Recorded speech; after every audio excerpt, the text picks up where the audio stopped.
Welcome to Fear and Greed, the week ahead. I'm Sean Aylmer, and as always, I'm joined by economist Stephen Koukoulas. You'll find him at thekouk.com, TheKouk.com, and on X using the handle The Kouk. Stephen, good morning. And a very good morning. I had a lovely quiet weekend after the hustle of last week. Yes, what a crazy week. I mean, in the end, the budget was kind of almost secondary to some of those other market moves later in the week.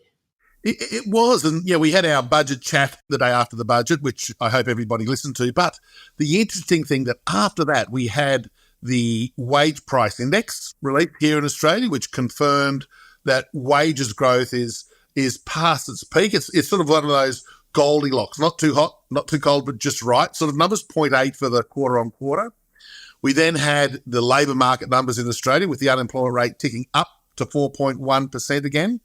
And in the US, we had information that inflation was no worse than expected. I don't think we could put our hand on our heart and say that inflation's rapidly decelerating to the Fed's target range. But that mix of lower US inflation than was feared, a softening in wages growth, albeit still at an okay level, and that uptick in the unemployment rate sort of dominated whatever was in the budget. So we had the markets moving, gyrating, stock markets doing very well, bond markets rallying. So it was a wonderful week.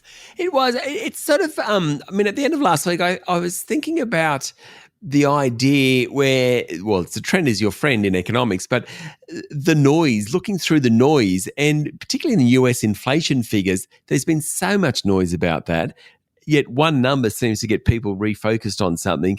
It's kind of, some sort of lesson for people watching this stuff. One number does not make a summer or something like that, or a spring, I think it is.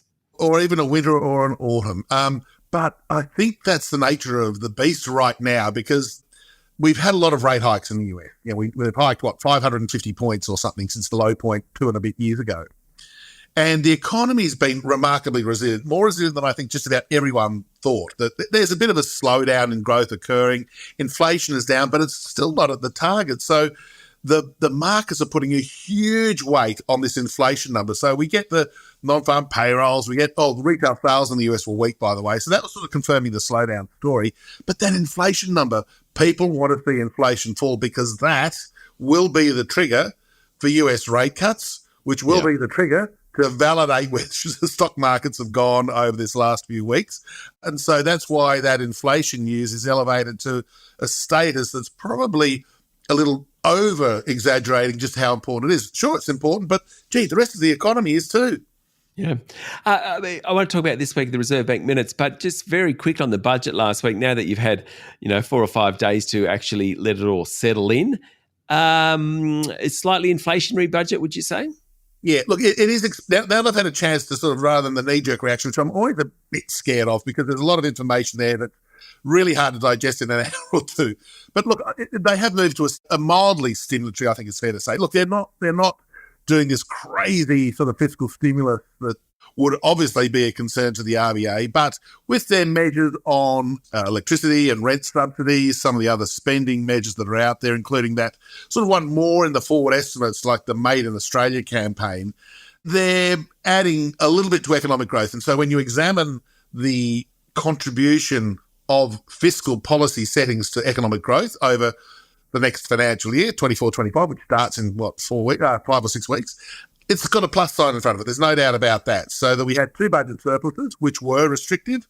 We're moving to a budget deficit next financial year, which will be mildly stimulatory. The budget deficit's 1% of GDP.